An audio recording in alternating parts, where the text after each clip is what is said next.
Welcome back. We'll now revisit the earlier scenario with the advantage of our Let's Talk training. Remember, Ava, the school's administrator, needs to regain the trust of Charlotte, Emma's teacher, after she felt betrayed by the parents of her student, Emma.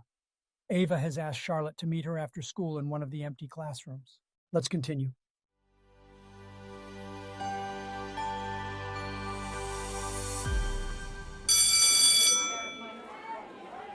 Charlotte, please come in and close the door. Thank you for coming to talk to me about Emma Jones. Ava has begun well by creating a safe, confidential space for the meeting, one that will allow them both to talk without interruption. Let's continue. Sure, Ava, but there's really only one thing we need to talk about. That's Emma's transition to a new teacher. Look, I'm done with that family, and I refuse to help them out by working with Emma anymore. You sound frustrated.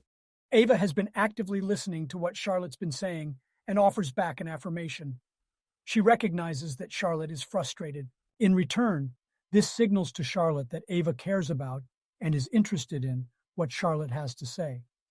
It's also an invitation for Charlotte to share more about the situation. Let's continue.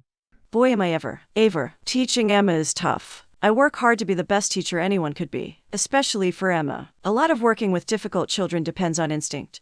And after all these years, I've developed a pretty good one. Emma's mother told me, to my face, that she really liked the way I was working with her. And then, behind my back, she criticized me, to you, of all people. And apparently, she asked you to change her teacher. You bet I'm frustrated and angry. I just don't trust them anymore. At this point, Ava hears the word trust and recognizes that this has become a concern for Charlotte.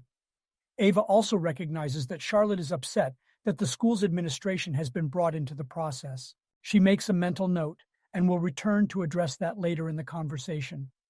But first, realizing that Charlotte's self-esteem has been challenged, Ava decides to explore further the relationships between all the people involved. Let's continue. Charlotte, please tell me about your work with Emma. Ava now asks Charlotte an open-ended question. This helps her begin to determine the state of the relationship between Emma and Charlotte. Let's continue. She's a handful, but I like her. And I like working with her. I think there's more I could do. But that's not going to happen if her parents keep undermining my work. How well do you know them? Emma's parents, I mean. Ava now explores another piece of the relationship issue. This time, the one between Charlotte and her parents. Let's continue. Not all that well. Emma's mother travels for work a lot, so I almost never see her. And her father, well, he's pleasant enough. But he doesn't really spend any time with us in the classroom. Do you have any idea about how they parent Emma? Ava now asks another question designed to gather some helpful information. Not directly, but I think Emma sort of scares them. I mean, they love her, as far as I can tell, but they don't always know what to do with her. They've sometimes called to ask me for tips on handling a particular problem. And sometimes, when her dad comes to pick her up, he takes me to one side to get advice. You know, about some new information, or whatever he's read about last night on the internet. But they always reply, thanking me after I've sent out our email update. It sounds to me as if they know you're good at your job, and that they really do appreciate you. Ava uses this statement of confirmation to begin to address Charlotte's trust concerns. Oh yeah, well, if that's so, why did they say I wasn't doing well? Who knows? But I can venture a guess. Is it possible that you're right? They don't know what to do with a child who's constantly testing them. And like any parent who loves their child, they're scared because they're afraid they're failing their baby. And in their uncertainty, they're just looking for answers. Anywhere they can, maybe even in a new teacher. Ava begins to offer a frame that will allow Charlotte to view her concerns differently, perhaps even more positively. Well, I suppose that's possible. But look, Ava, I know that life with a child like Emma can be challenging. But, I don't know, maybe working on a new arrangement would be good for Emma. I don't believe that, and nor do you. If we're thinking about the best interests of that child, Charlotte, you're the right teacher for Emma. Ava offers up some praise to Charlotte, which helps to reassure her. And hopefully this will help Ava begin to earn back Charlotte's trust. Let's continue.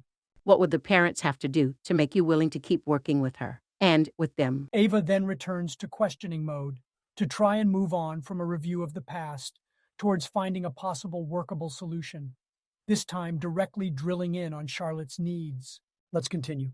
In a perfect world, I'd want an apology, but I know that's not likely. What I want, most of all, is for them to trust me and just let me do my job. Are you willing to meet with them? Ava suggests a plan to Charlotte, a conversation between Emma's parents and her. We can make sure they know about all the good work you've been doing, and you could outline your possible plans for Emma moving forward, if you want. Ava has even suggested a frame that further boosts Charlotte's self-esteem. We can make it a conversation that shows them what you and I both already know, that you, Charlotte, are the right teacher for their little girl. I tell you what, let's set up that meeting, but I'd like you to be there too. And let's see. Charlotte has begun to rebuild her trust, but she has some conditions. If I make my best pitch, and they respond in the way I need them to. I mean that they show me they're interested and supportive, then maybe. I want it to work out, Ava, I really do. But we need a new parent-teacher understanding. We need to go forward from a place of trust. I also want them to see that they don't get to talk behind my back. And with you at the meeting, we can present a united front. You might be able to listen to my plan and contribute to any effective ways to help the parents. Help me to help Emma. Thank you, Charlotte. I'll set up with that meeting with them right away. Let's all have that focused conversation that gets us back into sync with each other. Ava finishes by affirming her ongoing willingness to support Charlotte. Then she summarizes the main points of the agenda for her upcoming call. I'll gladly sit in on the meeting. And don't worry, I'll make sure the parents see that we're united in our desire to make both Emma's school life and home life more consistent with each other, and that Emma's parents understand what we need from them as well. As you can see, the Let's Talk process facilitates more respectful, productive, and successful conversations, helping to create positive workplace relationships with your colleagues. Thank you for watching.